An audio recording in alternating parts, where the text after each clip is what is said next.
What's up, guys? Welcome back. This is episode 11. I got my good buddy Logan Bowers. He is a fund manager, a private money lender, former private money partner. I know you told me you're not into equity deals anymore, and we'll talk about that later. But so why don't you kick us off, Logan? Just kind of give us a little introduction about who you are and kind of what got you into the community and stuff. Yeah, man, I appreciate you having me on, Adam. So I, little background, I was an oil and gas employee for about 8 years.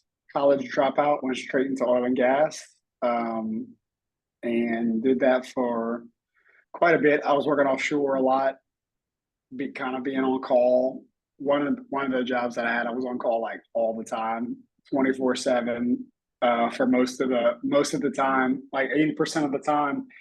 And so they could just call me and it's like, hey, you going offshore tomorrow, or hey, you going offshore tonight? And it's like, all right, cool. So that used to ruin a lot of plans for me and used to drive me bananas. And so I knew that I didn't want to do that stuff long term. I ended up getting out of the offshore work and got into a job in the office and enjoyed that much more suited for my skill set, and met a guy who got me interested in real estate. And he also helped lead me to Christ, but he got me interested in real estate. And so he had done a few deals. And so we started talking about that, and I was interested in it. And then in 2016, after us working together for about 3.5 years, we both got let go on the same day. He was the location manager and I was the operations manager. So he was my direct supervisor. Me and him were super close, and they let us both go on the same day. And our company had like 1,200 employees in April of 2014, and we were down to like 200. And so we made it past like 1,000 people, and then got let go.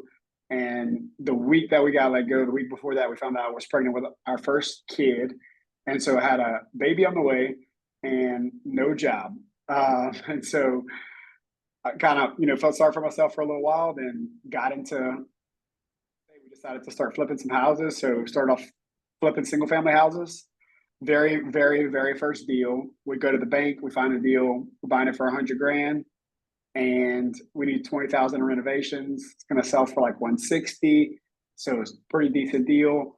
We're gonna bring 60 grand of our own money in. So he had 30,000, I had 30,000. We're gonna put that money into the deal and go to the first bank, and they're like, hey guys, how you guys gonna pay this loan back? And we're like, dude, we have sparkling credit scores. Like, we've never missed a payment in our lives. Like, his credit score is over 800. Mine was high 700s.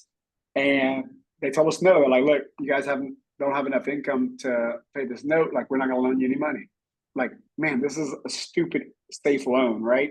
So Yeah. go to the next bank and the next bank and the next bank and the next bank and the next bank. They all, no, no, no, no, no. So we ended up to ask around, and we our mentor at the time, we found somebody that in our local area that was going to mentor us, and he was like, hey, like, just go raise the money. I'm like, what are you talking about? And I'd read Rich Dad Poor Dad, so like I understood the concept of other people's money, but I read the book, understood it, thought it was only for like apartments and stuff, maybe big deals. And here's this guy in my local market being like, hey dude, like, just go find the money, just go ask somebody for money. I'm like, hold on, there are people, normal people, that are going to loan me money for a deal that the bank would normally loan me money for, but they don't, but the bank won't. He's like, yeah. And so that was alien to me. Like, I guess I kind of understood it conceptually, but didn't understand how it applied to me in this scenario that I was in. And so, sure enough, we started asking some people, and the agent that we were working with ran a private money lending business for a guy in our area who's pretty wealthy. And so she's just kind of sitting back quietly as we're like fumbling through this and trying to figure it out. And then finally, when we asked her, like, hey, do you know anybody that would loan us this money? She's like, oh, yeah, that's what we do. I'll do the loan. Because she already knew the deal. She knew everything about it. So it was super, super simple when we found the right person. So we raised the money for that deal. And then after that, we went on to just do a bunch more flips and turn those into rental properties. We would buy them, renovate them, and flip them. Then we would take the profits and buy low income rentals cash. And so we did that for quite a while. Got licensed as an agent. Ended up getting kind of distracted with that. Did a bunch of transactions as an agent because I was really good at it. I did not enjoy the retail space, but I was good at it. So made a lot of money doing that. Ran a large sales team. We would sell 300 homes a year, 10 agents, five admin. And then in 2021, when my third child was born, my daughter, I really took a step back and was like, hey, my quality of life is super low. Like I was home for 2 weeks. I had offloaded all of my stuff to I had offloaded all of my clients, offloaded all the rental property stuff. Like I got rid of all the stuff on my plate. I was like, I'm just going to be home for 2 weeks and be focused on my family. And in that time, I realized like that the life that I was living, even though I was making a bunch of money, was not what I wanted it to be. Like I realized that the investing that I set up to do was not what I was doing. I was doing something totally different, even though it was real estate. And so from there, I kind of made a conscious decision to get back into investing heavy and do multifamily, which is what I always wanted to do. And so I kind of made a commitment from that point. 45 days later, I get a property under contract, a mobile home park. 60 days later, I close on it. Later that year, I bought another complex, a 77 unit apartment complex. And then the market got crazy. I kind of stopped selling. So I kind of unwound that sales team and the part I had on that, I kind of backed all that stuff out. And so in 2022, rates were rising like crazy. I bought nothing because there were deals were not as easy to find, and my mindset was not set up to find them because I really wasn't looking for them. I was just like, oh, the market's hard. And I had bought a bunch of real estate at this point, bought and sold dozens and dozens of properties. And I just like have raised millions of dollars at this point. I was like, man, there's no deals. I kept telling myself there's no deals. But the truth was there were deals, but the play that I used to run to get them didn't work Didn't work well anymore, right? So that's when I started getting interested in the creative finance. One of my friends told me about Pace Morby, started watching the videos. I'm like, man, this is simple. Like this is free money. And so joined Sub2 at the beginning of 2023. And from there, 2023, started buying some deals subject to. And in that process, started doing a bunch of private loans and just kind of ran the cycle on all of that stuff until here recently, I realized again, like, hey, this is great, but single family homes are not really my cup of tea. I don't really like doing those type of deals. I also don't like doing the loans. I really like to do big deals and have equity in big deals. So I've kind of, shifted focus, shut all that stuff down and kind of, I'm still in the process of unwinding some of that stuff and focusing solely on raising capital for big, really, really institutional style mobile home parks, apartment complexes, and self storage units. So that's kind of however long that was, 5 minute, 10 minute story. It's all good, man. Yeah. But it sounds to me like you took that oil and gas work ethic, which a lot of guys have. I mean, you're a fellow Louisianian, right? Like you carried that into real estate and you realize you're like, I can make a bunch of money in oil and gas, I can make a bunch of money in real estate, but either way, I still have no quality of life. So it's like Yep. the rinse and repeat, right? It's to burn it down, build it up again, burn it down, build it up again. But it Yep. sounds like you finally kind of found your niche with the big institutional stuff, huh? Yeah, man, I've just always gravitated towards those type of investments and those type of investors. And not that there's anything wrong with the single family stuff or doing private loans or being a private money lender or any of that stuff.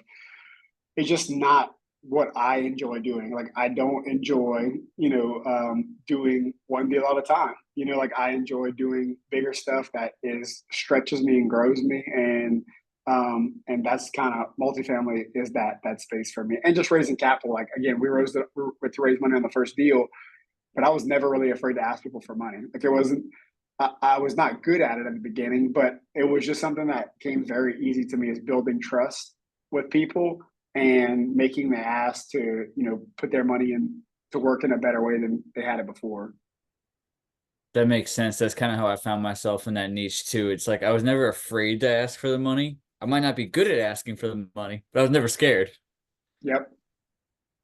Yeah, that's But half the battle. Is just actually making the ask. let me ask you this. What would you tell? Because there's a whole lot of people that join groups like Sub2 where they get into real estate, right? And they're doing something for the quick money now, whether it's Yep. institution, whether it's the PML loans or PMP loans or whatever, and it's not actually what they want to do. What would you tell that person? Like if you could go back to Logan a couple years ago and just give him some advice. Yeah. I think there's always some discomfort and I think there's always discomfort in doing the short term stuff, right? A lot of times the short term money is going to provide some level of discomfort that, you know, that's not your ideal scenario. The biggest thing that I think the advice I give myself is that there's no bridge in between one strategy and the other. Like the biggest mistake I see new people making is like they're saying, I'm going to go wholesale and they're doing this one strategy and they don't have any of the skill sets to do that. They're not wired for it. Not only are they not naturally wired for it, they also don't have any of the skills they need to make that successful. And they're going to climb this giant mountain to eventually get to the short term money. And then they think once they have that, then they'll better just jump from mountaintop to the next thing, like buy and hold, which is a totally different game. And that's a whole separate mountain to climb. Like they're Yeah. not the same, they're super different. So I would say do what you're really good at and go find somebody that's doing it way better than you and go partner with them and go be a part of something that you don't have to build to get the experience to see if it's really what you want to build because every business has risk and every business takes effort and every business is more risky than you think and they all take more effort than you're willing to give typically. And that's the thing that I see oftentimes. Like people get into wholesaling, which is just a common thing. I'm just picking on wholesaling because like they get in, they're like, I'm gonna go wholesale some houses and make some money. Well, like, guess what? You're not prepared to do that. Like you suck at sales, you suck at negotiating. Like you're not going to be a great wholesaler. That's how you make 100% of the income. So they're like, well, this is lower risk than going buy a rental property because that's what I really want to do. It's like, well, probably not because you're probably going to be 10, 15, 20, $30,000 in the hole learning in that wholesale business before you actually make profit. And so yeah, I think that a lot of times we go into things because we perceive them to be lower risk, but we don't actually say, who am I and what skill sets and personality makeup do I have? And then also count the cost of what you're actually trying to do. And so that's probably the most, if I can go back and give myself that advice, I was like, I would have said, hey, like quit playing around with single families, like go straight into multifamily, like quit messing around because that's not a, getting better at single family doesn't make me better at multifamily. Like there are some base skills like that are complementary, but for the most part, it's a different language. It's a different set of people. It's a whole different ball game. It's a different set of valuations. Like it's not the same thing. The only thing that makes them the same is that they're both real estate. But other than that, they're pretty much very different. Yep. And I mean, picking on wholesalers is kind of a fun pastime at this point because, like you said, when you join Sub 2, that's like the direction they try to push everybody towards. I know I felt that push when I joined, even though I had no interest. Like I joined Sub 2 because of zero down. I Yep. wanted to buy businesses. I wanted to do capital raising. I wanted to buy like vehicles creatively. I wanted to do all the fun eccentric stuff, right? And they just kept pushing and pushing and pushing. I was like, no, man, that's not me. Um, but like you said too, it sounds like a lot of people think when they climb that mountain and they get to the top that there's like a helipad that they could just kind of take over to the next mountain, and that's not how it works. Like you Nope. said, You slide right back down to the next one. yeah, like granted, it might be a fast slide down. You don't have to climb down rock by rock, but Yep. it's going to be a very, very slow climb back up on the next mountain. Yeah. And there's some translatable skills that you build in that process, but for the most part, those are skills that you have to learn in every single business and every single deal that you're doing. So like those things are a required baseline for anything. You have to learn those no matter which one you get on. But the specific thing that you're trying to do, like it needs to be in alignment with your long term goals. That's what I believe. I believe that you can turn every long term strategy into a short term strategy if you really understand it. Like for example, a lot of guys want to learn to wholesale to then buy and hold. But what I would prefer you do is like, how can I make money now by buying holds? Like that's a better question. Not I need to go wholesale. Like how do I make money now with buy and hold? And guess what? There's a way to do it because I do it all the time. Like there's a structure for that where you can set it up to where you can pay yourself a fee, acquisition fee, just like they do in multifamily deals in single family. So if you want to do buy and hold single families, figure out how partnerships work. Figure out how to find people that want to partner and can bring capital to your deals that are willing to pay you this fee for you doing the work, and you give up some equity for that. Of course you do. But guess what? It doesn't take you 5 years to buy your first buy and hold because you're trying to figure out this wholesaling thing. It's like, if you want to buy buy and holds, figure out how to get the now money and the later money out of that one strategy. Like I think that's, if you want to be creative, like, don't go into the creative group and do what everyone else is trying to do. That, not for 90% of people, it's not in alignment with their long-term goals. Yeah, I find I have to tell myself or other people that all the time, right? It's like it's not just creative finance, it's creative income, guys. Like go out there and do whatever in the hell you really want to do. Like nobody's stopping you. And like you said, somebody that's in my backyard, he came to me when he first joined Sub 2 and we connected really early on. He's like one of the top aides for the mayor here. So he's really busy. Single dad, aide to the mayor, like that's his only direct report is the mayor. And he's like, I'm trying to wholesale. And I was like, why? He's like, well, because I want to get into mobile home parks. I said, okay, but what the hell does this wholesaling have to do with mobile home parks? He's like, Nothing. and like you said, the skills that you acquire are the skills that you need in entrepreneurship, no matter what. Like, okay, yes, you will get sales, you will get marketing, you will get like leadership to some extent if you have more than one person, more than yourself. But if you're wholesaling, trying to carry this deal all the way across the finish line from, lead that doesn't know who the hell you are to under your management, you are just banging your head against the wall repeatedly. Yep. And look, I'm going to say this is going to probably step on some toes and may hurt some people's feelings, but hopefully the intent is that it helps somebody. Is that the truth is, like, most of the people that want to be entrepreneurs are not entrepreneurs. That too. Like, most of the people that sign up to do the journey, like, they're not wired for it.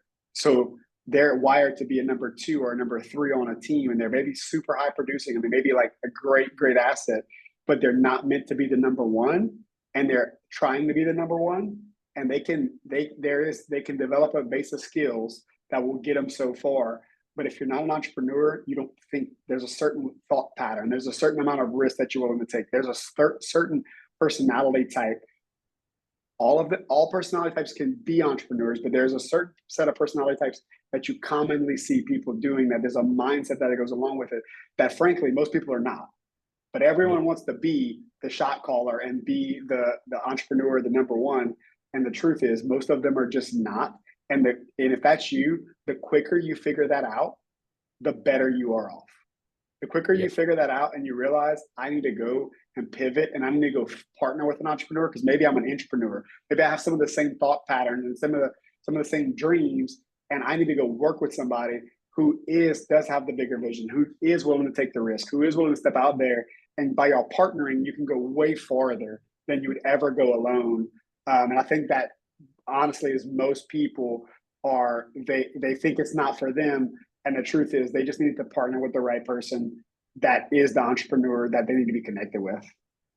Oh yeah, because like you said, you can be a good entrepreneur. Like you might think outside the box, and that's good, right? Like you might not be a good fit for a corporate structure. You're not a middle manager, but you also don't have the risk tolerance. So go work for an entrepreneur. And that's why I like people like Tim Grover's content a lot, because he talks about that. One of the things he talks about is that the main difference between people that want to win and people that don't is they're broken. Like they just don't have an off switch, And if you're not willing to have those like stomach churning moments, those like sitting on the floor crying moments, because I came from small business before I joined Sub 2.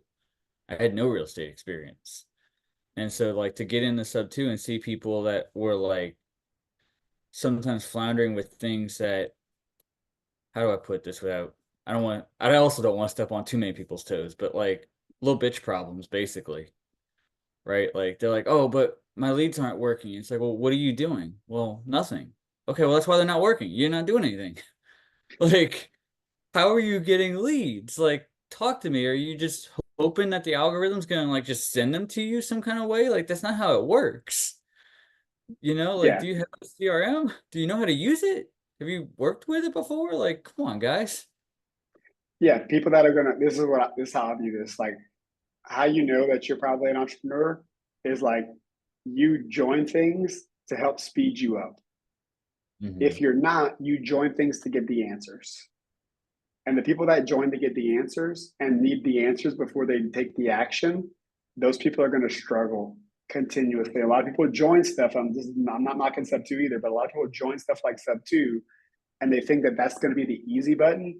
And then they get in and like, oh man, this is a whole bunch of work. It's yes, like, yes, like this is, it's all work. So if you don't love work, you're probably not going to be a great entrepreneur. And if you are good at work, but you don't love it, then it's probably not for you. Like, it's hard for me. I have to focus on turning it off. I don't ever have to focus on turning it on. I have to focus on turning off my brain, off my mindset, and wanting to grow and pursue. Like, I think I have to turn that off to spend time intentionally with my family. Like on Sundays, Saturday evenings, we start something called Sabbath, where we turn off all of our devices and we disconnect for 24 hours, and then Sunday evening we start again and we get back our technology. And but that I need that 24 hours to reset and be away, because I have to force myself to not think about it. And I see a lot of people that are looking for motivation to think about it and do, and I'm like, you're missing the boat, man. If you need an external force to motivate you to do the thing, you probably should not be doing that thing.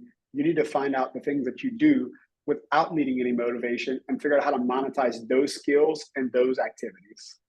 Yeah, because that's how you build the discipline. And that's what I tell everybody when it comes to picking your avatar too, is it's like find which avatar fits your personality type the best, but also find that avatar that has the daily activity that you can do over and over and over again without getting tired of it, right? Because you are going to have days you don't want to show up. 100%. You know, Yeah, there's no, that's great advice, and that's why I think Sub 2 is really excellent for that. It's like the Avatar series. If you guys haven't watched that, I think it's super powerful to go through there. And here's the challenge: just pick one. You're not five avatars. You're one. You can't be more than one. Just pick one. If you say that you're three or four things, I think you're nothing, right? Like, I don't think of like one thing. You're one. Pick one. Do one, right? yeah. And like, if you cannot commit to one, then you're not going to be great at any of them. And I would also tell those people that it's okay to identify with more than one on a sliding scale, right? Like you might identify with one at 60 or 70 or 80%, but the one that you identify with the most, pick it, run with it. Don't fucking look at anything else for another 90 days. I don't care how shiny or pretty or attractive it is. Like, do that one thing and go all in. Alex Hormozy calls it the girl in the red dress. Yep. And there's always a girl in the red dress. And the more money you make, the higher money opportunities will come by, and they will always be attractive, and they will always whisper in your ear, this one's going to be a little bit easier. Why don't you just come over here and do this one? It's going to be a little bit easier. Right. And like that, no matter what income level you're at, there's always a girl in the red dress. And the more money you make, the hotter she gets and the more distracting she is. Because it's really cool when you're making, $20,000 a month to make another $20,000 a month. But that other $20,000 a month activity is way, way harder than just making $40,000 a month in the thing that you're in. But it seems like it's going to be easier because you're not doing it right now. Yeah. And you have no perspective. You're not in it. I Yep, feel like he probably got that analogy from The Matrix because there's that scene, right, where they're walking. that's what that is. Yep, Yep. yep, that's exactly And he, right. he looks, he's like, oh, damn, like that girl's hot. And then he turns back around, there's a gun in his face. That's exactly where that analogy came from. Yep. Yeah. And, like I said, most people, they want to do whatever's on the outside because it's easy. But the truth is, you get into it, it's never easy. And Blake said this in the comments. He said they think the financial cost is the investment, but the work is the investment. He's right, because they have no idea that about what the time cost is, right? What the energy, the bandwidth cost is, because none of those things are refundable. And they're very hidden usually. Yep. The outward outcomes and the outward tangible things that you see are easy to cost and value once you have them. But the inward cost that you pay, the time, the energy, the emotional sacrifice, like you talked about, those costs are hidden. Those costs that when you see people that you're like, oh man, they made it. They have all this stuff. It's like you don't see all the internal costs they paid to get those things. Yeah, because that's the other thing I like that Hormozy talks about too is he had 9 businesses that failed before one worked. And so, like you were saying earlier, not being built for being an entrepreneur is common because he had 9. That's 9. Mm-hmm. That's however many years it took him to get it right of everybody laughing at him, pointing fingers. Like, But it was a person. It was a person. I don't like. We don't need to miss this. Alex Hormozy was the same person. yeah, He didn't change. He got the right person, which was Layla, who was like, "Hey, all none of these businesses are making money. Why don't yep. we stop doing 6 things and do one thing really well?" And so it was a person, right? A number two who you needed to partner with that catapulted the success. That and Layla also took a lot of the C-suite roles out of his plate. She was like, "Hey, I'm going to take the jobs that you really hate, and I want you to just focus on what you're good at." And Yep, that's how they got Gym Launch off the ground. that's exactly right. But I mean, not again, not to pick on you, but I mean, how much further do you think you could have been if you could have gone back Oh, to Logan a couple of years ago and been like, "Hey, bro, cut the crap. No more short-term stuff. No more single family.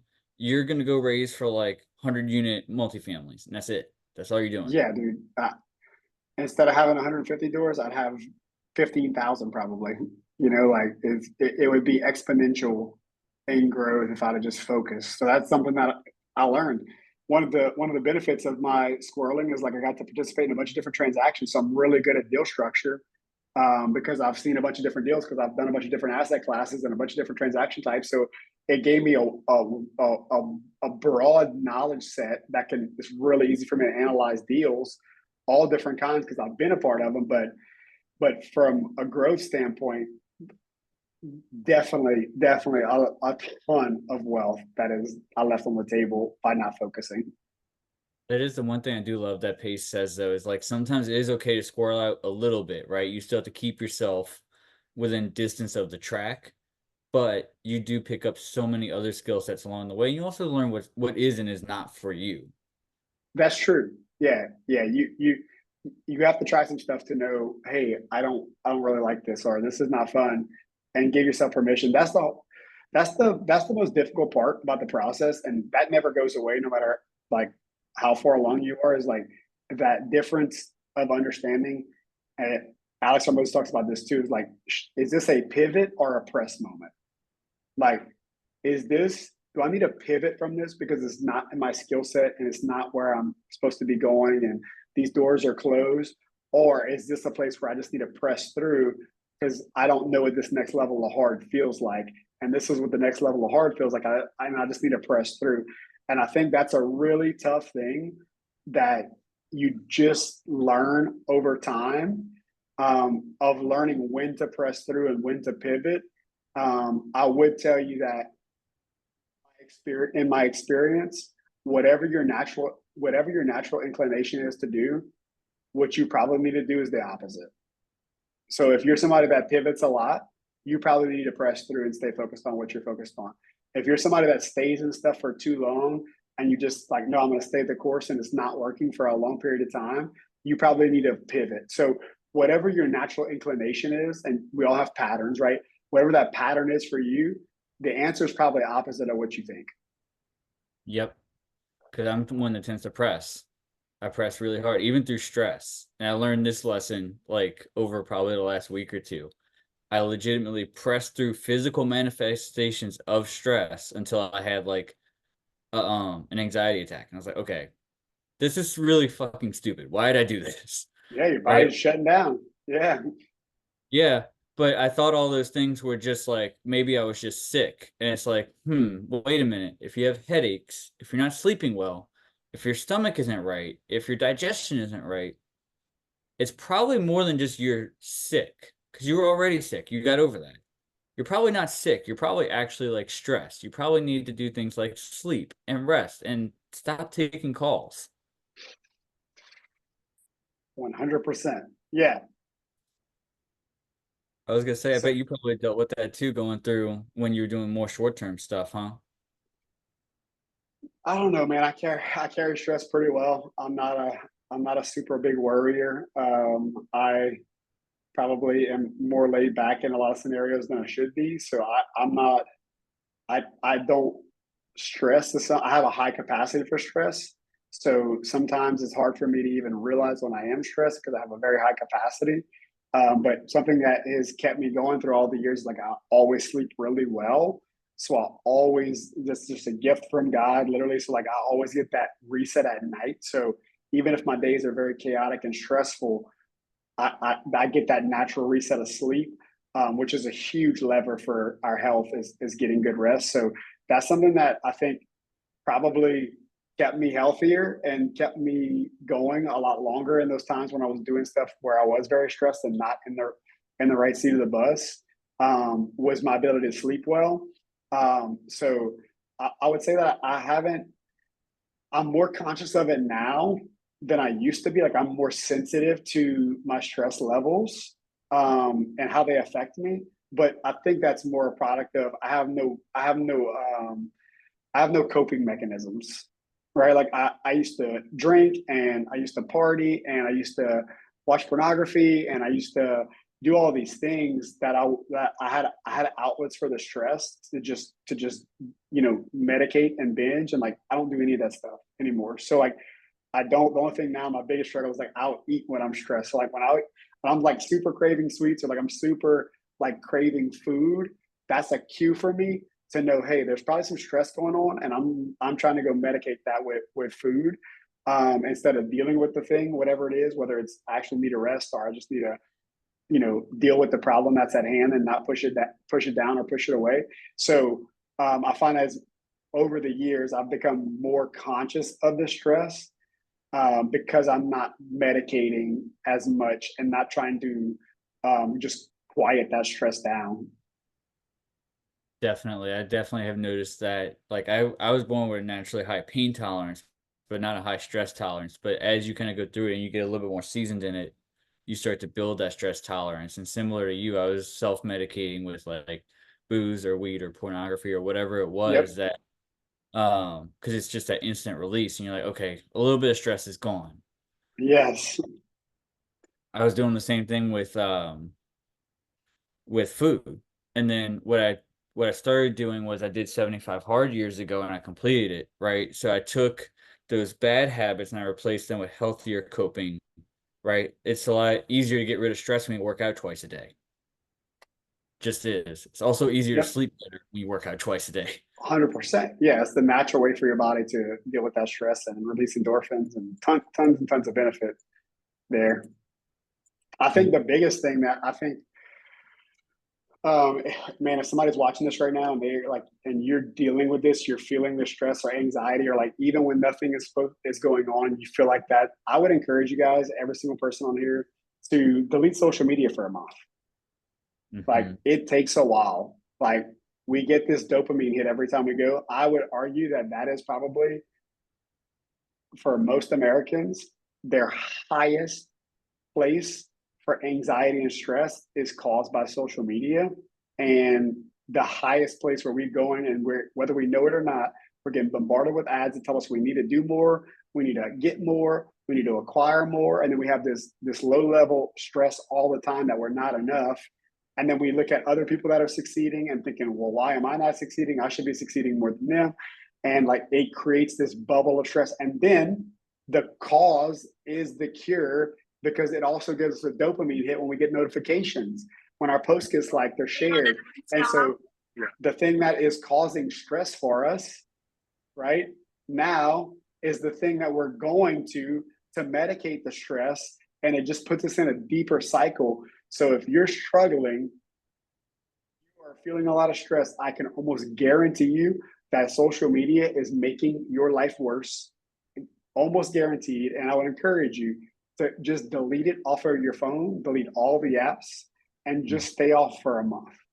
And I would be willing to bet you a lot of money that you will be less stressed, you will sleep better, your perspective on life will be different, and it will be more positive, and you will have a better life experience without social media on your devices. Oh yeah, because anybody that's ever gone on the internet has felt that before, right? Like if you've ever gotten into an argument in the comments about literally anything, doesn't matter if it's sex, politics, religion, any of the things that are considered taboo, like you almost start shaking, right? You're thinking about it like this person's pointing fingers at you, they're cursing at you, they're doing all these things, and your stress just gets elevated and elevated and elevated because it feels as if they're right there in person, and they're not. Yeah, yeah. That's that's the obvious ones though, right? What I'm talking about more is the more subliminal stuff that we're unaware of. Oh, The totally. things, the thoughts that we're not even thinking about that are ruminating inside of our subconscious that are just there. That all the seeds that are planted from advertising saying that if you just did this, and look, it works, right? That's why it happens. But like the same reason that most of us are in sub two is that we thought that if we had something else, that our life would be different, right? And the truth is, our life's only going to be different if we do something different, right? But like most of us think, like, oh man, if I just did this other thing, if I just had this other thing, if I just, if I did something else, then my life would be different. The truth is, like, our life will be different whenever we change our habits. And one of the habits that I have found to be the most beneficial to relieve stress is not seeing messages that tell me that I'm not enough all day long. Yep. And I think, like you said, it's both subliminal and outright, right? Like there's cases of both, but like you said, the subliminal stuff is the things that people tend to ignore for longer, just like the subliminal stress levels. That's right, because we normally don't go there. Because again, this is some of the things that I practice in my life that are spiritual disciplines that help in business and everything else. But one of those things is like silence and solitude of just sitting quietly, not Yep. listening to a podcast, not thinking, not even praying, just sitting quietly and letting those things bubble up that I'm most afraid of, the feelings and thoughts that are most intrusive, that I'm most afraid to deal with, the insecurities that are buried deep. If you just are quiet for long enough, those things will come bubbling up to the surface and you can deal with them. What social media does, and these are just distractions where we never get to be quiet for long enough for those things to come bubbling up so we can actually deal with the problem. So instead, we just stuff it down and we never figure out what the root is of the issue. We're dealing with all the symptoms and we're trying to deal with all the fruit, but it's like, hey, we got to dig up the tree. Like we got to get down to the roots of the tree. We got to dig this whole tree up and throw it in the fire because the tree's not good. We're trying to change the fruit, but we need to figure out what the root cause is. And most people are just, they don't take the time to sit there and actually, all right, I'm feeling this way. I'm getting into arguments on the comment section of this post. Why is that important to me? What about being right is important to me? Why do I feel the need to be correct? Why do I also feel the need to be correct and heard? Why do I need to be heard? And like you start asking yourself better questions, and then you will get better answers. And then you can say, That, oh, I just want to feel significant. Well, what other ways can I feel significant besides arguing with somebody on social media? Right? well, that, and I think as you deal with those insecurities, you can go and you can leave a comment, and then even when what you say is not triggering or whatever, and somebody takes it the wrong way, and they're like, "I'm gonna come beat your ass, Logan." You can just sit there and be like, "Okay, cool, bro. Good luck. Like, have fun. Yep. I'll see you in an hour." You know Right. what I mean? Yeah. Like, they're not gonna do it, and you and I both know they're not gonna do it. Yeah. Well, You can just silence laugh is the at it. biggest.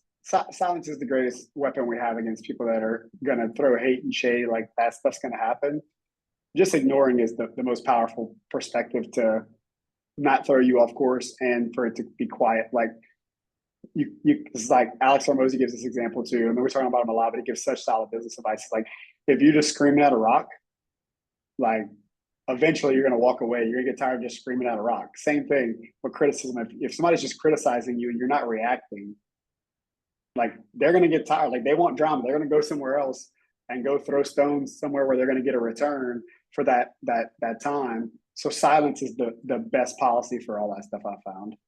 Yep, and just spend more time outside. I Yep. read a study the other day. People spend 97% of their day typically inside now. It's like, guys, go outside, catch some fresh air, go lay. Exercise, sleep well. Yeah, It's like all this stuff is so cliche, but so few people actually have those habits built into their lives that produce good fruit. You know? Yeah, half the time when I talk to you on the phone, I'm on a walk. Yep. I do the same thing. Is like when I'm at my office, like I am not going into a call that I could have when I'm walking in my office. Like I'm going to go outside and walk on those calls to get those steps in. It's like, why? What's the point? Me and you talked the other day for like an hour. I think we were both walking. Sure, because I could hear the cars on your end, and because I just told you, I was like, "Hey, bro, I'm sorry for all the noise," and you're like, "No, that's cool. I'm walking." Yep. I think I do like 3.6 miles a day with the dog, just wear her out. Wears me out too. Like I said, I sleep better. 100%. So let's see, Logan, do you want to do? So we had something fun planned. We were gonna go through some common like PML myths. Basically, I was gonna come to you as some of the common things that you hear and see in the community, right? Like Yep. Um, and what I want you to do is you're gonna tell me, I guess, how you would respond, because I know you're a nice person, but what you're actually thinking, and then we'll give a final verdict. Okay. Excellent. Let's do it. Hey Logan, I'm thinking about I'm going to get my first buy and hold, and I'm looking for like 12% money for like 18 months. You do that, right, bro? So, what type of deal is it? Uh, I'm not really sure on my exit strategy. I was thinking about it pencils out as a long term, but I'm either gonna do pad split or sober living. Okay. Have you ever done that before? No. You have any other partners on this? Yeah, me and my best friend. Yeah. I don't think this is a deal for us, man. Okay, cool. So it's not a deal for you, but what were you actually thinking when like somebody comes to you and they're like, "Hey man, like I'm just gonna do this. This is my first time ever. I've never done a deal before. But I saw this exit strategy basically on YouTube, right? And it seems super cool. So this is what I'm gonna do." Yeah. Anytime I'm looking at doing a loan, the first thing I'm thinking about is what is the risk, right? And the first risk that you have in every single deal where you're going to write a loan or even bring a private money partner, right? So private money lender or private money partner is the first thing I'm looking at is the risk of the deal, right? And in that case, my first risk is the other human I'm doing business with, right? So it's like I'm just trying to ask questions to see if they've actually spent 5 minutes of time to understand the deal that they have and the risk involved with it before they ask for money, right? And a lot of times, what happens is people want to find out all the details and see if you'll fund the deal before they spend the time to do the legwork because they're lazy and they want to make sure that they have something solid before they actually spend any time on it. And like, so that's the first thing is like, did this person do their homework, right? Before they made an ask, do they understand the mechanisms of the deal? Do they understand the pieces of the transaction? Like, do they understand the risk involved in the deal? Because if they don't understand the risk involved and they're asking me for money, that's an easy no. Like that's a super simple no. Is because this is the biggest mistake I see in step two. People they get stuck on return conversations before we have risk conversations. And all great investors understand risk before returns. So I'm trying to see, hey, you're asking for 12% money. One, you can get 12% money, but two, you're never going to get 12% money if you can't articulate very, very clearly that the risk is super low and that you understand that because guess what? I can go put my money in the S&P 500 index and never have to talk to a human and never have to deal with a tenant and never have to deal with a partner and get 12%. So if I'm going to get 12% in real estate, when I can go get 12% in the market, like I need to make sure that that transaction is super secure and is super, super low risk. And the truth is, most of these second position sub two deals, where they're asking for entry fee at 12%, are highly risky deals that they don't understand the risk of because they just see it floating around. So that's what I'm thinking in that conversation. It's like, hey, does this person know what the risk is? And if they don't know what the risk is, then I can't fault them for not knowing how foolish of a return that is, right? because they didn't understand the risk. I can fault them for not knowing the risk, but they think 12% is cool because they don't understand the risk. Yeah, Chris Pod said when they can't even explain a deal and its operations correctly, I've got a seller financing, but there's a mortgage. Yep. It's like So you're just asking them like, "Hey, what's the deal?" And they're like, we're gonna do this." Yeah, just that uncertainty is like flag for me of like this person does not understand the risk that they're involved with, and they're also trying to do it by themselves or with a partner that doesn't know what they're doing either. yep. So final verdict, thumbs down. Thumbs down. Cool. Okay, here's one for you. Um, I'm doing sober living. I'm a man on a mission, man of God. You know, I've got a good team behind me. I've got operations director, acquisitions manager, lead manager. We've taken down several properties this year already, and we have a quick time to stabilize. Um, we're looking for a private money partner for an unspecified amount of time. Okay, so I'm just curious why why the unspecified amount of time. Well, because I mean, we don't know, man. We don't know how long it's gonna take us to pay out. We're charismatic like that. We just want to get you on a Zoom call, and we're a little bit hesitant to give you vetting information because my credit score is not the best. Okay, it's so you don't want to give information because your credit score is not the best. What does your credit score have to do with this deal? Well, I just don't want to give too much information because I don't want to scare the PMP off. I just want to get them on a call and tell them about how good of a deal it is and how much we believe in ourselves and how much you should also believe in us. Because if you believe in the mission, you should invest with us. Yeah, so what is the mission? We're here to get people off the streets. I've got a lot of really high level contacts in government. And so we get a lot of grant money. Like I said, our time to stabilize is typically pretty low. And you'll receive interest only payments plus monthly cash flow payments. We just don't know how long it's going to take to pay the loan back. So you said PMP. So are you looking for a loan or a partner?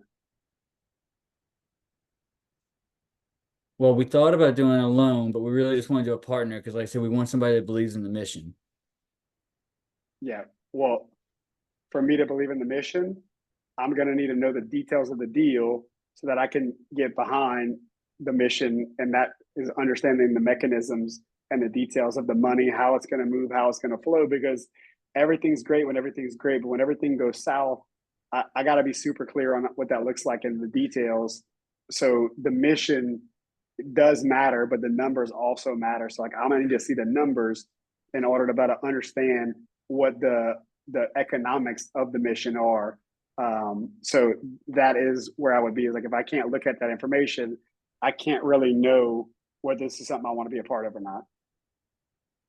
Well, we're offering good returns. We're offering 15% on the money plus 25% cash flow. So why would you need like a P&L from from previous property? Yeah. Well, let me ask you a question. I'm offering you 100% return in 1 day. Would you do that deal? If I knew I could get the money back, probably.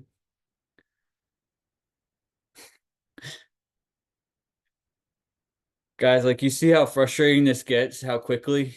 Like this is something this I'm not naming names here, but this was an actual deal that somebody asked me to like help them raise for, and this was a real conversation I had with a borrower.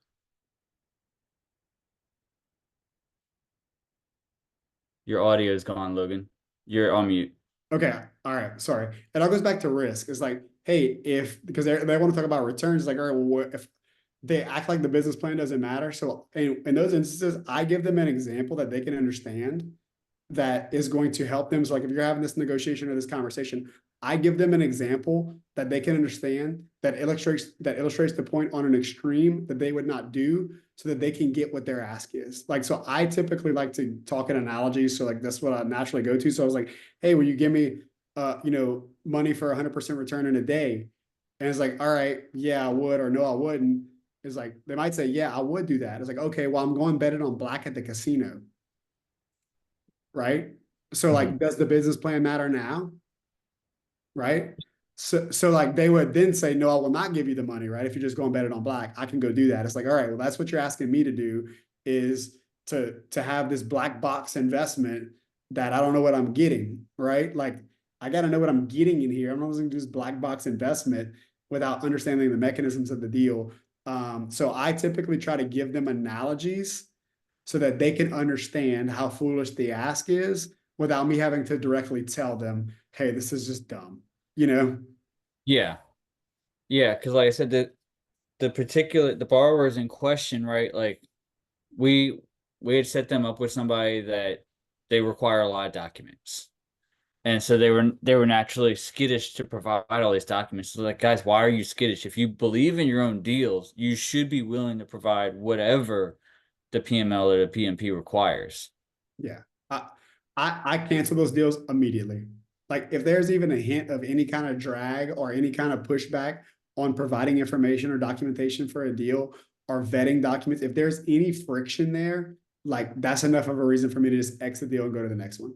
Like I'm not dealing with any, I'm not dealing with any friction. And because again, this is all about the biggest, one of the biggest negative mentalities that I see specifically inside the community is the entitlement mentality that someone owes you their money.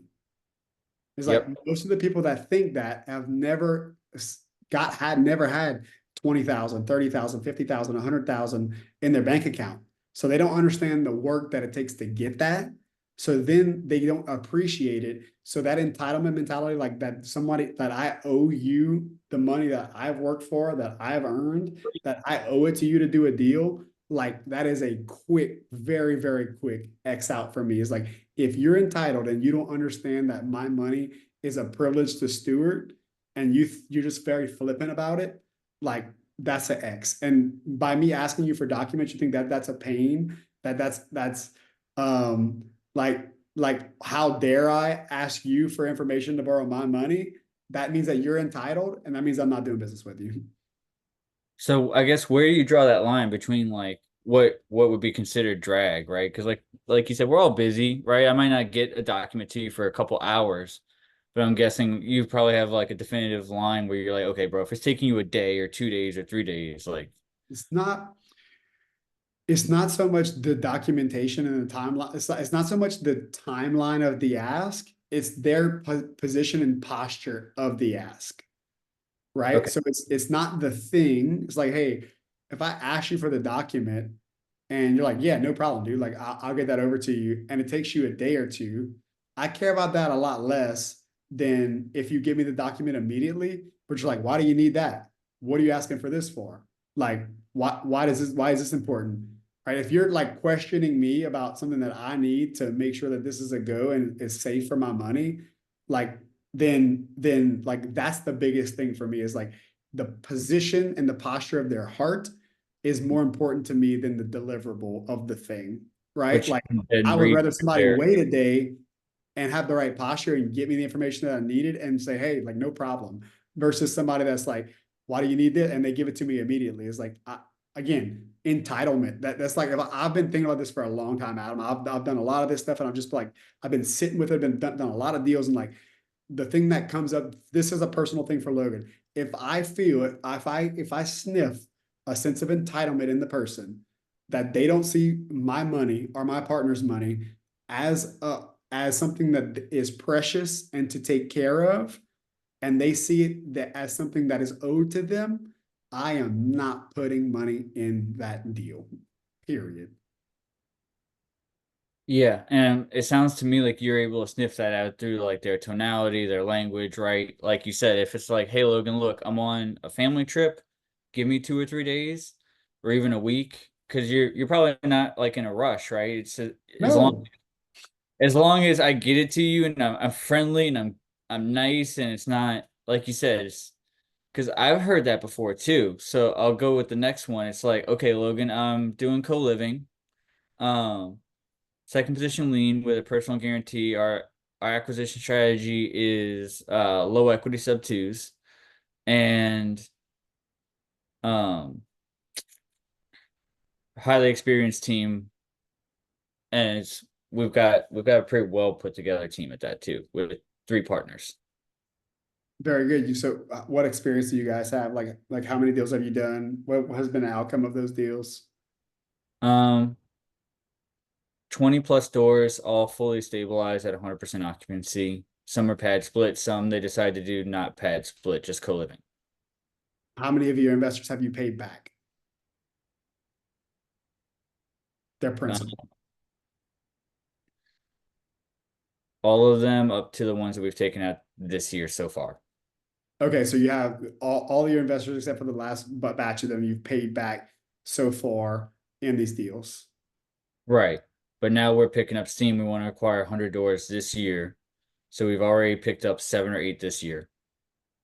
And the personal guarantee that you guys are willing to sign, like what does y'all personal asset bubble look like? We've got we've got some liquid cash, and then I guess per and then our personal property is collateral. We're not willing to cross collateralize other houses from the portfolio. Okay, and I'm assuming the personal guarantee language is all similar, like you're doing these personal guarantees with all the investors that you're doing deals with. Yep. So if this thing goes south, right? It sounds like you guys are operating really excellent, but if this goes south, then what my experience is that when one domino falls, a lot of dominoes fall.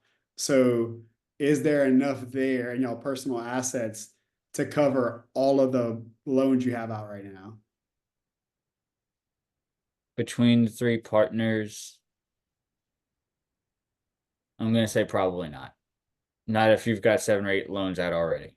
Okay, so would you guys be willing to do an express judgment process in the personal guarantee that you sign with me, giving me the ability to not have to go to court to place judgments on your assets?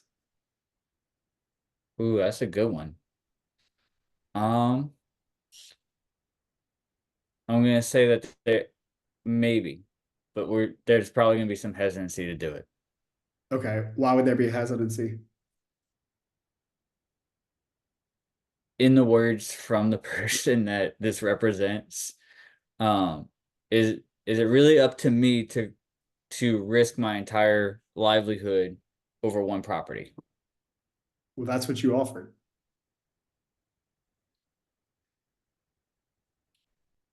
Why shouldn't I put my money in it if you're not willing to risk yours? Well, you get the subject property, right? Well, the subject property has no equity, and I don't want to own the subject property. I just want to be a lender. Yeah, but we also we could give you equity in it as a PMP too if you want that, if that makes it any better. I don't want to own the property. I want to be passive. You're trying to convince me right now why I should not go put my money in the stock market because that's my That other option.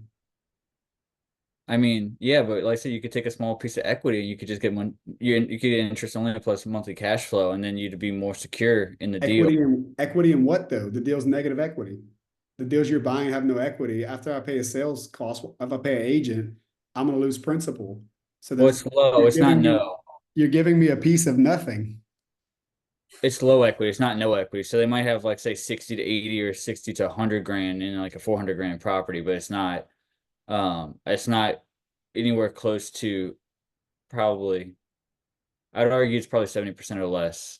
I mean, 70% still on the mortgage. So there's 20 to 30% equity is what you're saying? Yeah, like I said, it's low equity. It's not no equity though. Well, 70% I wouldn't consider low equity. That's a decent amount of equity. I mean, that's what a bank would loan on.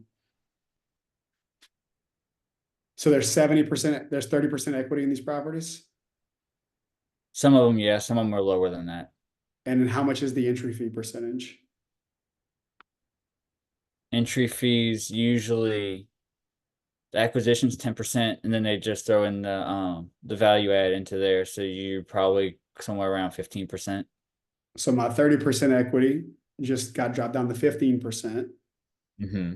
Add a sales commission of 6% and other costs to sell the property, that's 10%. So my 30% equity just gave me a 5% margin to lose principal. Yep. So I'm not willing to make the bet that that 5% is enough. And if it has less equity than that, let's say it's an 80% equity deal or a 75% or a, anything above 75% is breakout even. There's no margin for error, right? It's like, that's not a safe deal. That's not a safe deal for my money. That's why I'm asking for more bite. I'm asking for you to put something on the line because I'm going to get a property that maybe I can get my money out. But there's a real super simple scenario where I'll lose money in this deal, Yep. right? So if I'm going to do something that I'm going to potentially lose money in, then it needs to have a lot of recourse because I don't really want the property that has very little equity in it. And after we count all the costs, I basically own nothing. Yep. Pretty much. Yeah. So I could just go put my money in the stock market. So why wouldn't I do that? But if Logan says no and everybody else says no, the problem's not me. We're just not talking to enough lenders. Or the deal structured poorly. I almost very few times you're not talking to enough lenders. More often than not, the deal structured improperly. Yep. Like the deal is structured poorly more often than not. It's not that you haven't talked to enough lenders. It's usually that you haven't structured the deal properly. Because if you talk to enough lenders, you're going to end up with the dumb ones, the inexperienced ones, the ones that don't know what they're doing. Those are the people that are going to sue the pants off of you because then they're gonna come in and say, like, when they realized that they did something foolish and that you aided them in doing something foolish, and they feel that embarrassment along with the negative consequence of whatever's happening with the deal, they are gonna hire an attorney and they are gonna burn you and barbecue you. So you do not want to raise money from people um, like like you do not want to raise money from people that don't know what they're doing, right? Like you don't want to like do that. You want to have deals that are structured really well and you raise money the right way. And so, man, I would say that there's not the people are not the problem necessarily. Is probably the deal structure. Pod said there's only 5 people that know how to structure a deal. What does that mean? He's probably talking about it all of the community, which he might not be wrong. Yeah, there's very few. I mean, there's really like, and that's why people have trouble raising money most of the time. It's like, it's not the deal. It's not the people that you're talking to. It's not you. You just have a crappy structured deal. And that's why you can't raise money for it. Like the simple thing that all lenders look for, even private money partners, is are the risk in alignment with the returns, right? Like, are the risk in alignment with the returns? And investors, and new investors especially, they are return driven because they're poor, Mhm. right? And wise investors are risk driven because they have some experience. And so if you don't address the risk first, it's really hard to convince somebody that any return is good, right? So if you want to raise more money, you need to address the risk first. And when a lender dives in and they're asking you risk-based questions, if you can't answer them, then you need to go back to the drawing board and say, how can we mitigate this risk? And or is this risk mitigatable? Or if not, then the returns need to go higher in order to stomach that risk, right? So like, Yep. if you're like, in this case, you're like, well, we're not sure we want to do that. It's like, all right, well, if you're not sure that you want to do that, I need one, I'm probably not going to do the deal, but two, I need a much higher return because I'm just in the lump of everybody else that has a personal guarantee with you. And if one of these deals fails, then a bunch of them are probably going to fail. And now everybody's going after the same little tiny piece of pie. That's the security because the assets are not super valuable as far as collateral. And so in order for me to take that risk, I need to get a much higher return profile than what I could get doing a first position fix and flip loan. That's super safe. It has a Yep. ton of equity in it, so risk or return is if I could summarize good deal structure in one sentence, is that the return needs to be proportionate to the risk that's being taken in the deal. I'm glad you brought up fix and flips. That's our next scenario. So I got a house in Texas. It's really big. I got it what appears to be a good spread. I got it in the 400s. The ARV says it's in the 600s. It's also a big property though. So I locked it up at, let's say, about 67, 68% ARV. Um, and our rehab budget is relatively high because of the square footage of the property. It's like a 5,000 square foot property. So we're looking at like a 70 grand rehab budget. Um, so we're looking for a second position loan, and we're looking to be in the deal as little of our own personal money as possible. But we don't have a lot of experience. Yeah, for sure.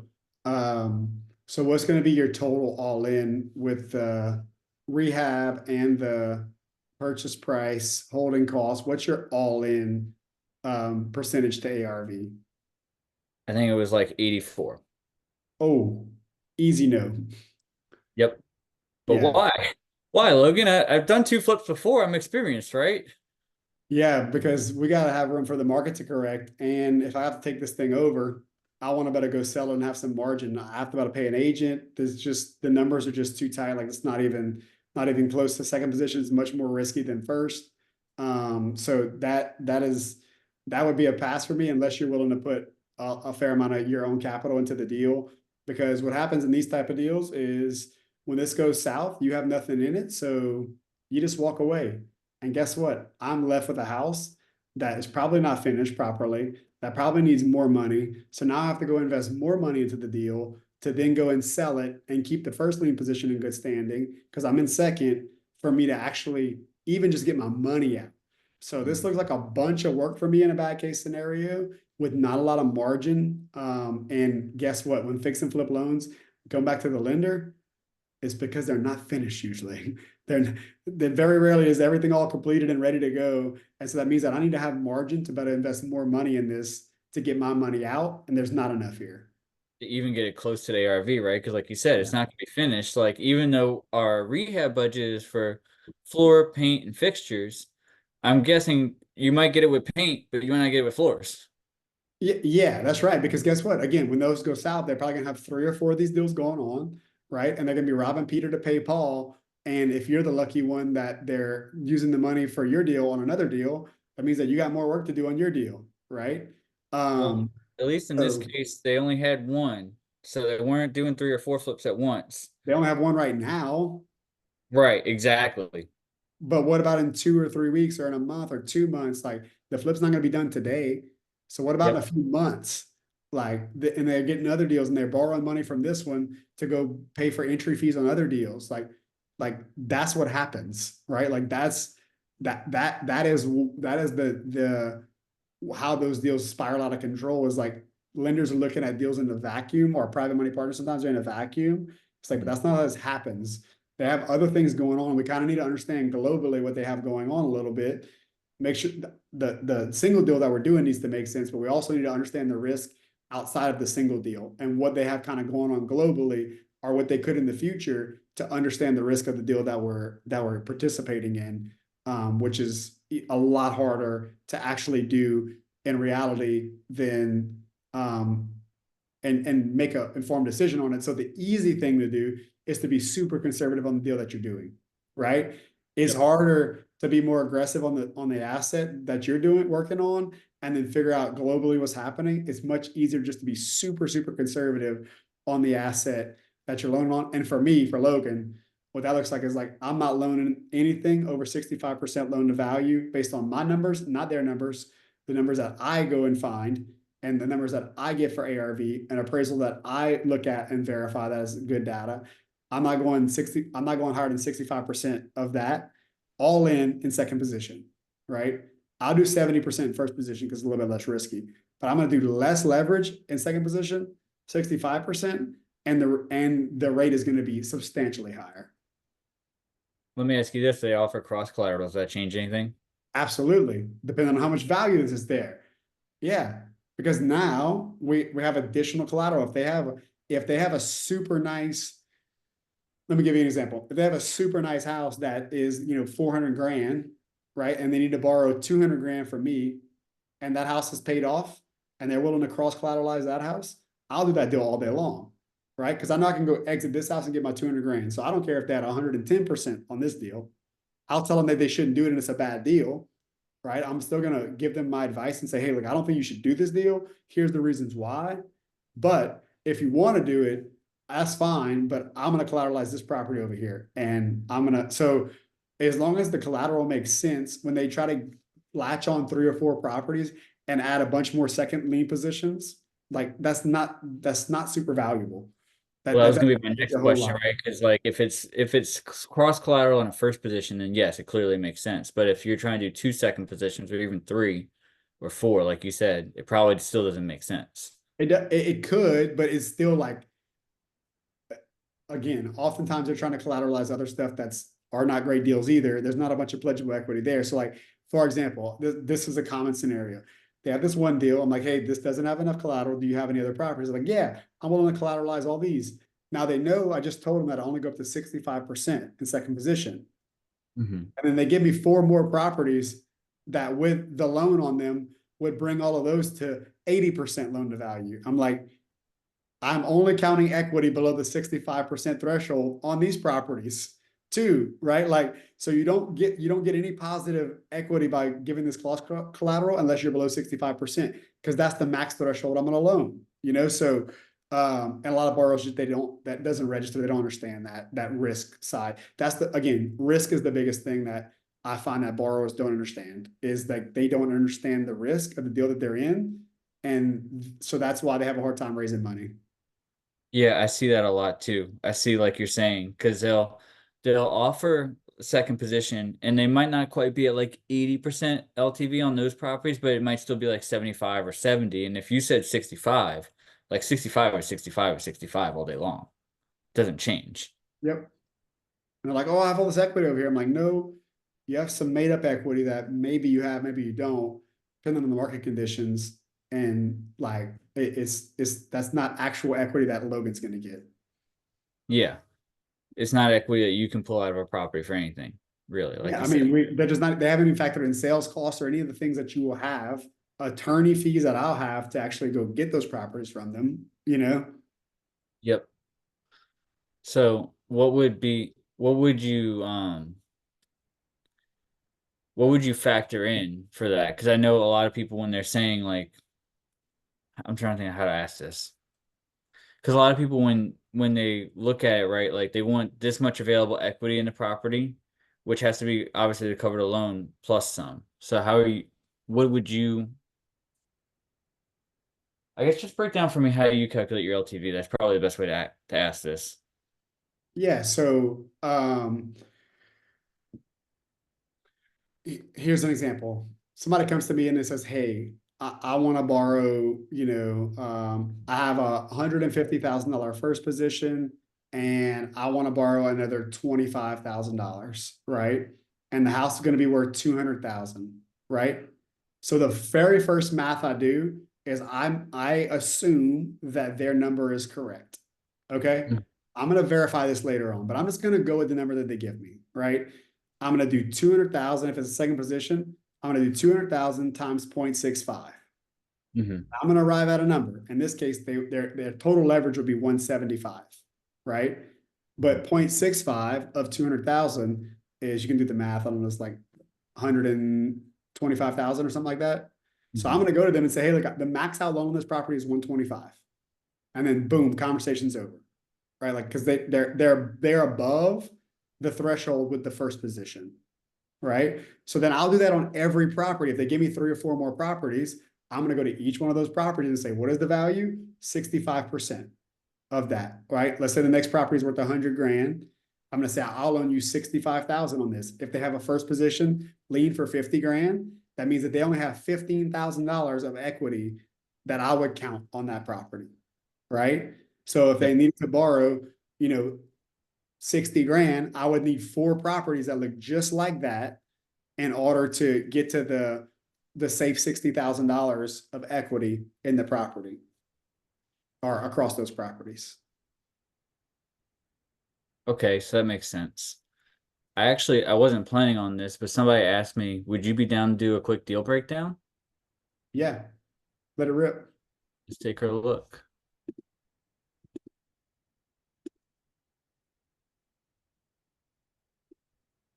Here we are. New investment opportunity. He blanked out the address. Funds needed 60 grand. Term 15% interest. Paid at closing on resale. Funds used for purchase price 40,000. Closing cost 2,000. Clean out interior and exterior 8,000. Assignment fees 10,000. Exit strategy is wholesale. MLS resale after cleanup is 90. First position, equity position, investor return would be return at resale closing 69,000, principal 60,000, interest 15% 9,000, time frame 3 months or less.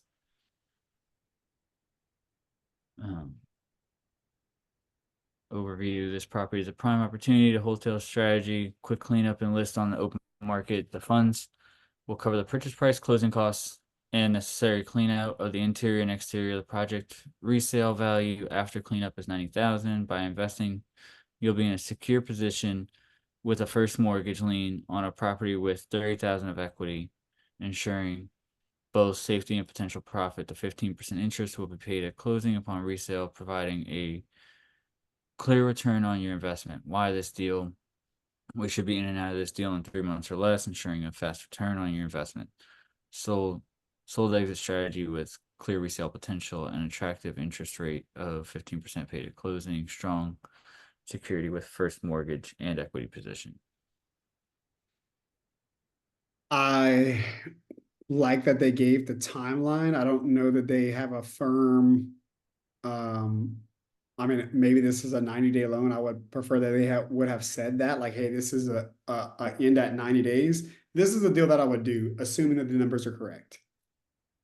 Right? I'm getting a first position lien, right? I'm getting it at 15% for 3 months, which is a 60% annualized deal. All the fees and everything in there, right? Purchase price, closing costs, assignment fee, all that stuff is in there. And I'm all in at 60 grand. So if the property is truly valued at 90%, I got some decent equity in here. I got $30,000 worth of equity in this deal. So that means that I'm in at like 66% loan to value, which is lower than what I would normally do a first position. I go up to 70. So this is a pretty straightforward deal. First position, good interest rate. I'm just gonna verify, hey, is the cost actually gonna be $8,000? Is the resale value 90%? I mean 90,000. I'm gonna verify the data that's there, but based on this, here I would take a next step with this. They're a pretty experienced team. The two guys that dropped that in there, one of them's been a wholesaler for 7 years, and one is a unicorn agent. Yeah. Yeah, that deal fundamentally looks solid. Again, I would verify the numbers, but I typically do 70% loan to value on first positions. And I would also want to know who the wholesaler is, right? So like if they're wholesaling it to themselves, then I'm gonna say no. I'm gonna make them get that on the backside. Is because what they're doing is paying themselves first and then increasing my risk in the loan. So that's the only caveat I would say in that one is if that wholesale fee is to them, then I would make them push that to the backside.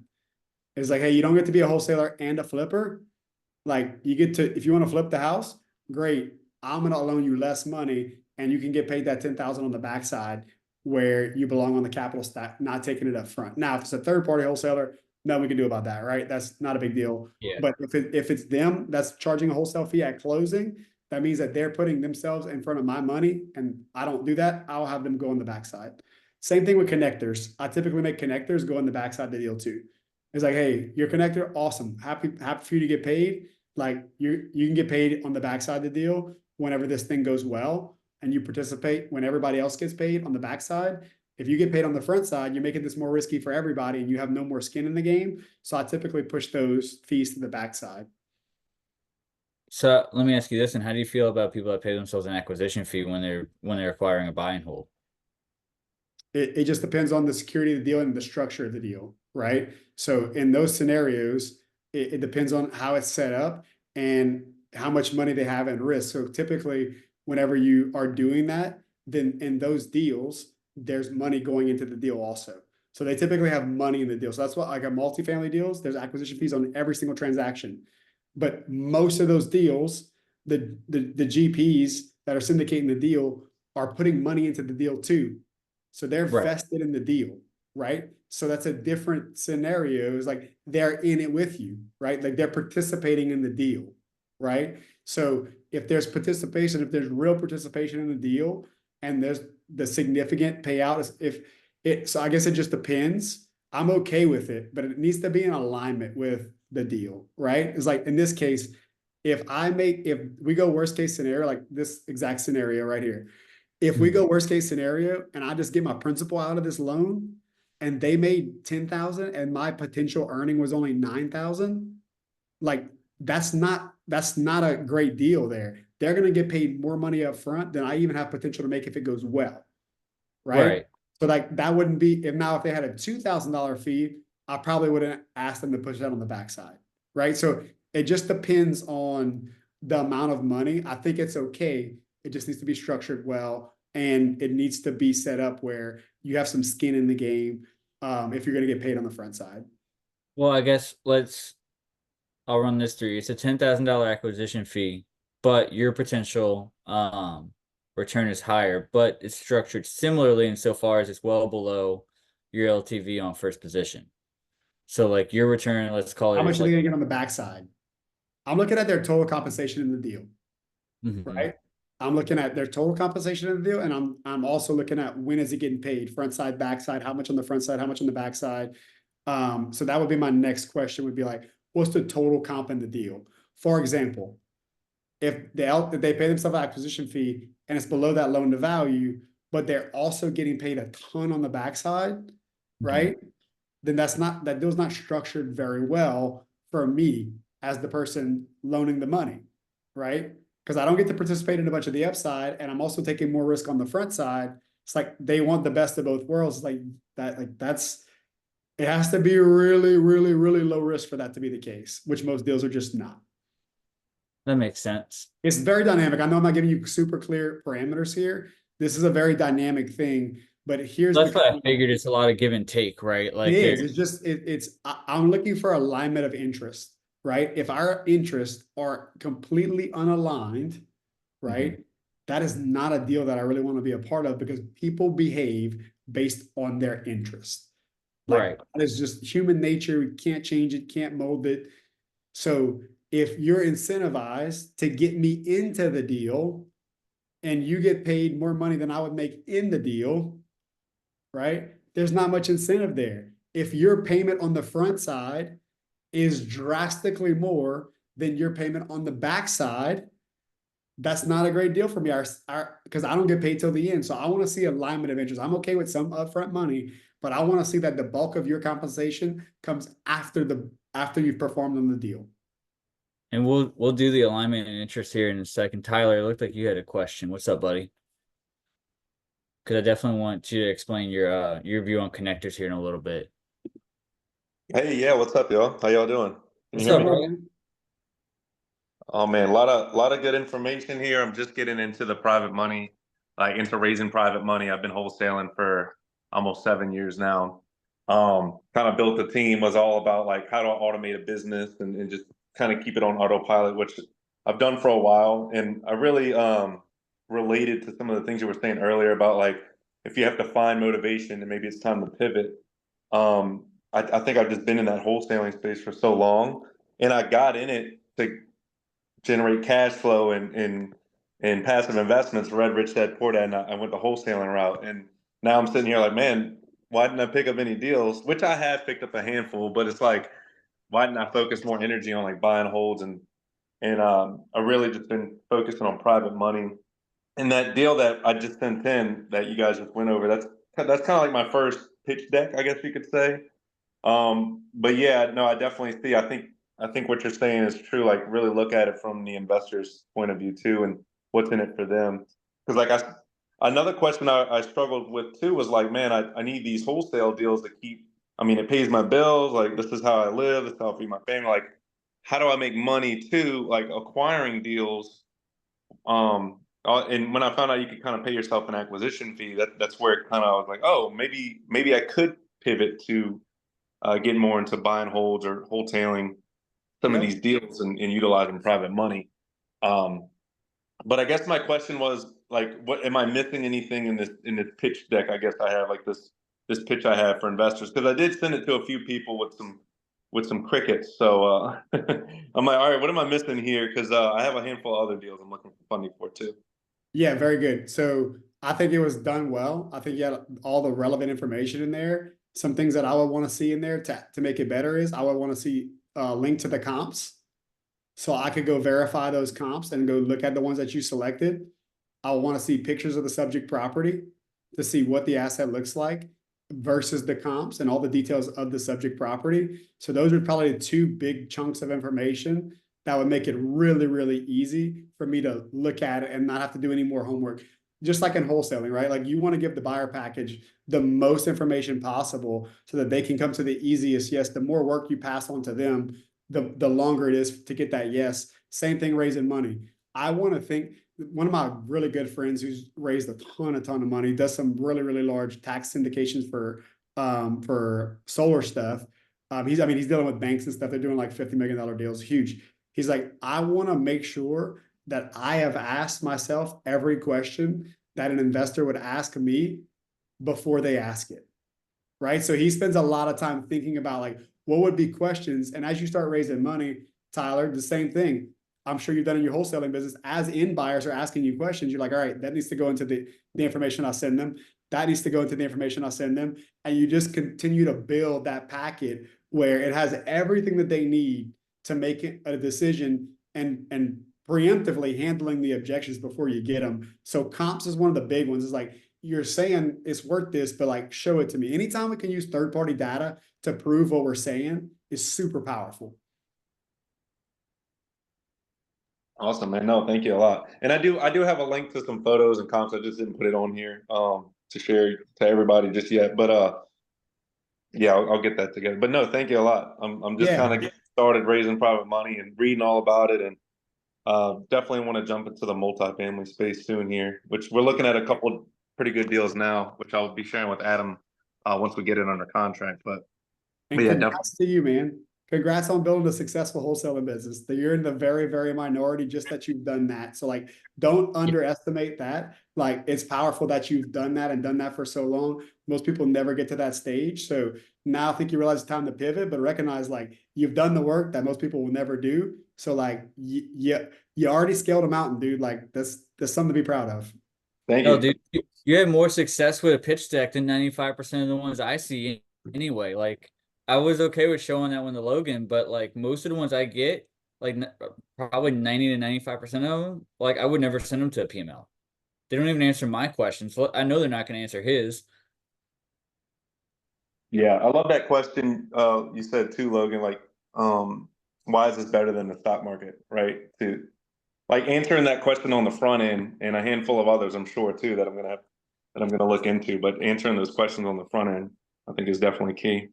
Yeah, because that's going to be the common thing. That's what you're coming to get. So real estate returns, just so those of you that are looking on here, when you start dealing with retail investors, when I say retail, I mean accredited investors, right? So accredited investors that are looking to place their money in the deals, these guys have money, right? They already have money, they've already accumulated it. So they're looking for the highest path of leverage that they feel is the safest. So all of them know about the stock market, or a large majority of them. So like when you deal with newer investors that are maybe have some money and just getting into real estate and want to do some smaller private money deals, you're not going to run into that as much. But when you deal with more sophisticated investors, more accredited investors, they know what the stock market returns are. So they also know that real estate has more risk. So they're going to want to see an elevated return for that risk. So if you get into multifamily space, like internal rate of return is what you're going to hear all the time. They want to see at least a 15% internal rate of return or higher typically, because that's a few percent higher than the market. And that's enough to get them into a real estate deal where they could potentially get cash flow and depreciation and some other benefits, but that 15% hurdle is kind of like the minimum that I'll look at to do a real estate deal, because I can get 12 in the market, or 11 and a half. Yep, somebody brought me a multifamily deal to Dispo, and it was internal rate of return was 13% with 25% down. And they're wondering why they're not getting any traction. Yeah, and it's probably because they just had a structure wrong. It probably made sense. They probably just taking too much equity themselves, and they weren't giving enough to the investors for the numbers to pencil. Or it was just a bad deal. But a lot of times it's just structure.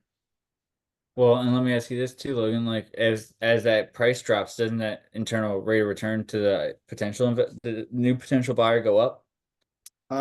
It should, yeah. If you lower the leverage point, and or you lower the amount of cash in, change the loan to value, it could change, but it's just very dynamic, right? Like interest rates matter, like it's valued on cash flow. So any of those things you move around, the cash flow is going to also move with it. So internal rate of return is just a fancy word for how much money you're going to make on the deal. They just discount the future money, right? So average rate of return or average annual return is all the money you make on the deal divided by the number of years that you were in the deal.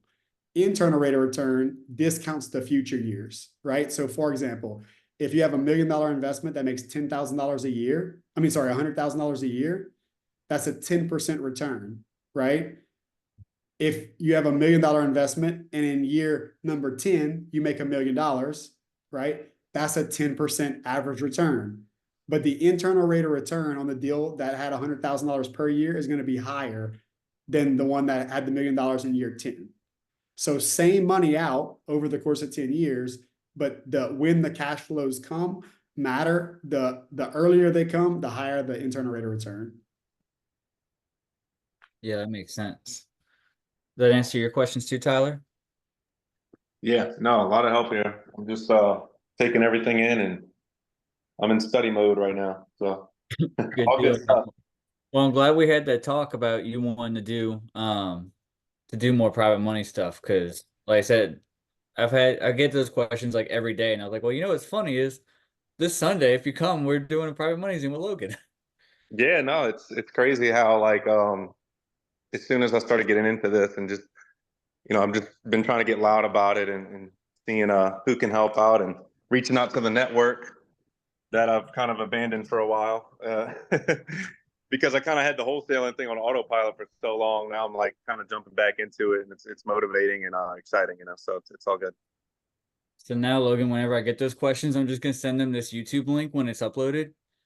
I'm gonna be like, here, watch this 2 hour Zoom first, and don't ask me any more questions until you watch this, and then you can come back. Just cut out the forward stuff. Don't pace us, Adam. Don't do the pace where he talks for an hour and a half before we get to the content. Cut out the fluff. Just get him straight to the good stuff. Fair enough. I can do that. I can totally do that. We'll break it up. We'll make it like 6 different videos. Yeah.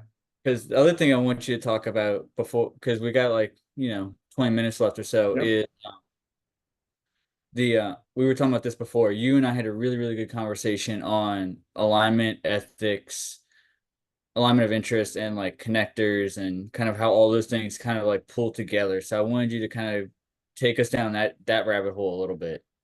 Yeah, for sure. So I'm a firm believer in, like, here's a short way to say it. It's like putting your money where your mouth is, right? Mhm. Like that is, and if you're the person that's providing the equity in the deal, right?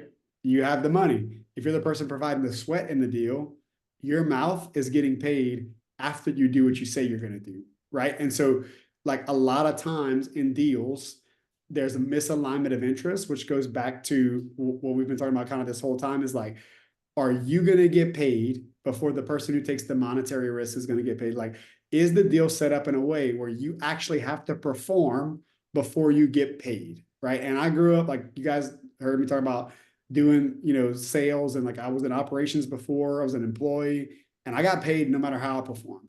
If I performed really well, I'll maybe get some promotions, maybe have some stuff happen. If I perform really poorly, then, like, I would still get paid. And maybe over the course of time, it would be bad enough and they'd let me go. But if I just did enough, I could stay around and be a poor performer. And that's one of the main shifts, is like when you get into the world of investing and doing deals, like, performance really, really matters. And so, like, you have to be willing to perform, then get paid, which is a business owner mindset, which is a winner mindset. And it's not an employee mindset. An employee is, I got to get paid, then I'll do the work. And an entrepreneur, a winner, says, I'm going to do the work, then I'll get paid. right? And so like that's the heart of this is like, don't put yourself in a position where you have preference in the deal over the people that are putting up the capital. And if you do that, you will have endless streams of capital. If you give preference to the capital and you treat the capital really well, you'll never have to worry about raising money. It'll never be hard because the people that you've done deals with, well, first of all, you might not get in a deal if you don't do that. But secondly, if you do, and you place their interest before yours, then now everyone's rowing in the same direction. You're all going to the same place. And now there's going to be fruit, and you're just going to have tons and tons of people that want to give you money. Because the truth is, there's not a lot of great places to put money, right? There's not a lot of great operators out there. There's not a lot of great real estate deals. There's not a lot of great options for deals and people that make sense. There's a lot of great deals that have bad people attached to them. There's a lot of like great people who are looking at bad deals, but there's not a lot of the combination where you have a really great asset and a really great operator together. So if you can be one of those people, you'll never have to worry about money. Money will just come to you because it's looking for a safe place, right? It's looking for someone that's going to treat it right, and it's going to place the emphasis on respecting it. And a lot of times in these deals, connectors is what we were talking about in that conversation, is they don't really know what they're doing by adding their connector fee, right? Like they don't understand the mechanisms of the deal. Like, I'm just going to get paid now. We're like, all right, well, that's great, but your interest is in getting a deal closed. Right. The person that's operating the deal and the person that's funding the deal, their interest is in getting paid once there's performance, right? So like, I want there to be alignment of interest on performance and payment, right? Because the more people that get paid on the front side of the deal, the more risky it becomes for everybody that stays in the deal. So the more you load up the front side, the more work there is on the back side for people that have to wait to get paid when they get paid out at the end. So that is what I'm like, that I'm a huge proponent of. That is like, are our interest aligned? Like connectors, if you're getting paid when it closes, just like loan brokers or real estate agents, like they get paid when the deal closes. So it doesn't matter how much equity you have in your house in 10 years, the realtor doesn't care about that, right? Like, so I want to see that there's alignment of interest. If you want to be seen as a real player in the game, if you want to be seen as somebody that you can count on, that you can throw the ball to in the fourth quarter at the end of the game and bet on them making the shot, I want to see you put yourself in the position where payment comes after performance. If you want to just be a broker and you want to just wedge yourself into deals and be on that hamster wheel to always be trying to do deals, and like it's going to be really hard to transition from that to becoming somebody who's the shot caller in a deal and who is actually doing the deals, because the money looks at you as a broker. The money doesn't look at you as somebody who can get the job done, because you don't have to. All you have to do is get to closing. So there's not alignment of interest. So that, I said a lot right there, but that's kind of the heart of like, I want to see everyone's interest in the deal growing in the same direction, and that the people that are taking the monetary risk and the people that are taking the time risk, that they're both in it until the full side of the end of the deal.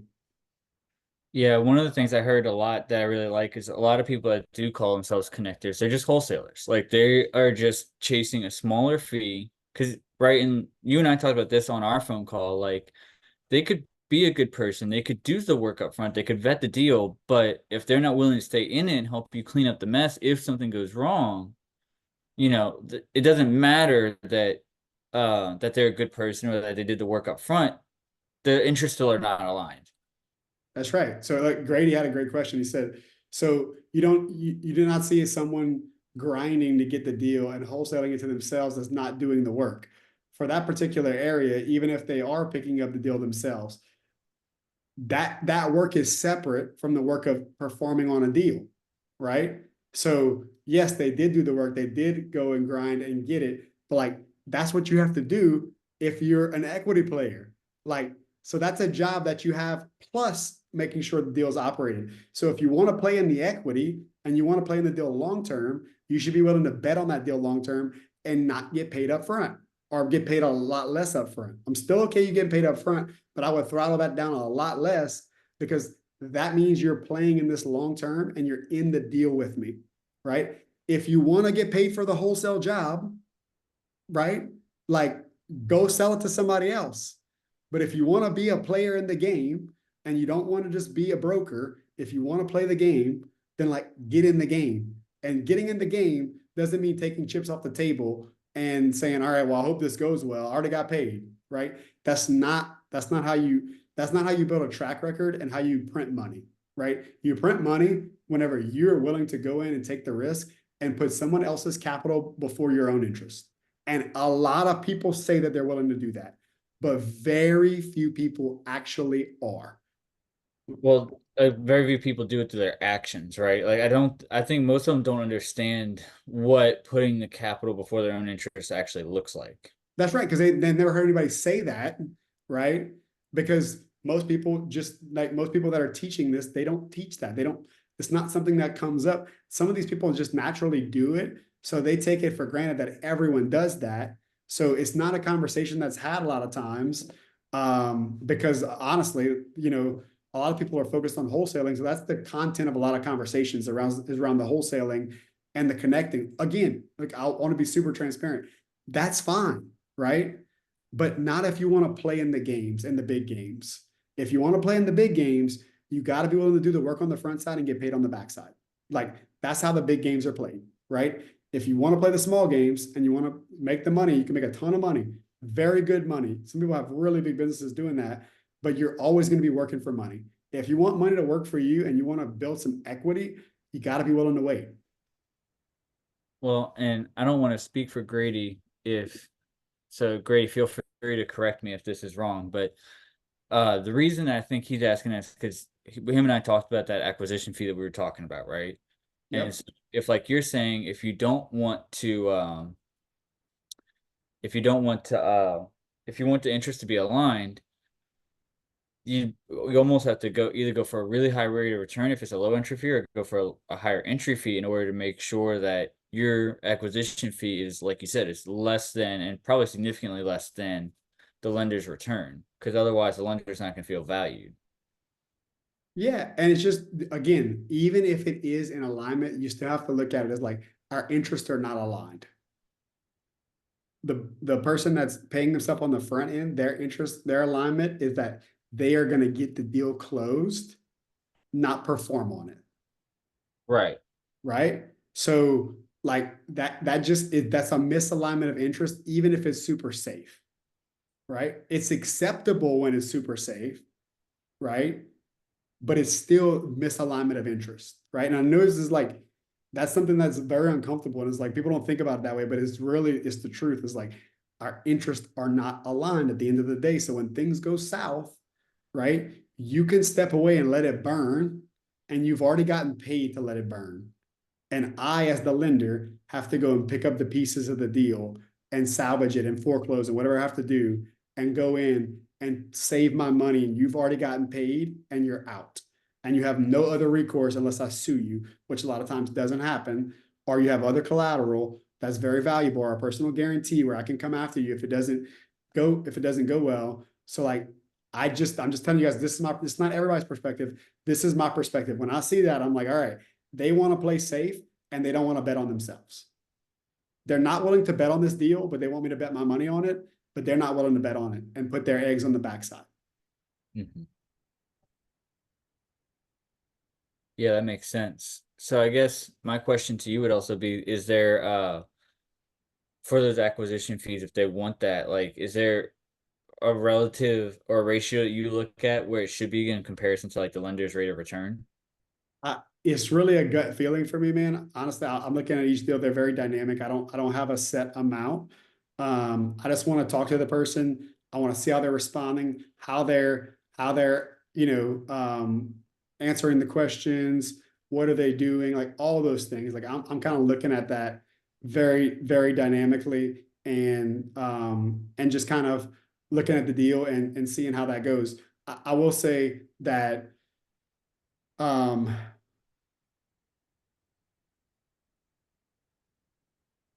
it depends on if it's a loan or a private money deal too. Like I separate those out. Like if it's a loan or a private money deal, I'm going to treat If I'm a partner on the deal, I'm going to treat that acquisition fee way less with way less scrutiny than if I'm a lender, Okay.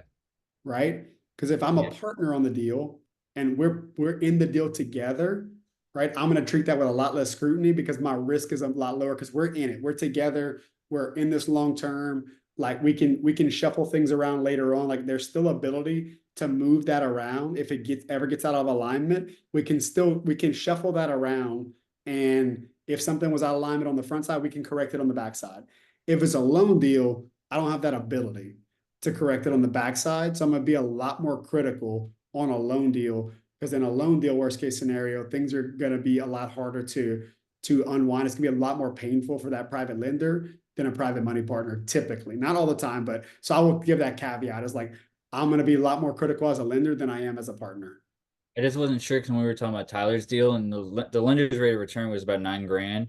You were like, obviously, I'm not going to give them a ten grand acquisition fee or a 10 grand wholesale fee if they're the wholesaler, but I would consider giving them like a 2 grand acquisition fee. I wasn't sure if like you start feeling like sketchy when they go up to like say 5 or 6 or 7, right, Well, closer yeah, to. that like literally they're increasing my risk in the deal in that scenario. Like they're increasing my risk in the deal, and they're literally getting paid more than me. So it's like they have no risk. Like they have literally taken more money than I'm actually going to make on the deal. So what that screams to me is, if you believe in this so much, what that screams to me is, I'm going to get paid, and I'm going to put your money in this, and I'm going to pay you less than I made, and I have a potential to even make more. That means that you don't respect the money that I'm bringing in because you're paying yourself more on the front side than you're going to pay me in the entire deal. And I'm the one taking the capital risk. And you're making this more risky for me by paying yourself first. Yep. Right. So like it's very nuanced of like, also when I ask, a big part of this is like when I ask them about it, like, how do they respond? Like, or they didn't think about it, they don't see it that way, or are they very defensive and like they think that they owe that money's owed to them? Again, a lot of times it's not so much the deal or the structure of it. Sometimes that does is like hard stops for me, but a lot of times like, what is the heart behind the person that I'm dealing with? How are they responding to my questions? What way are they answering it? Like, do they truly respect the money and they just didn't see it this way?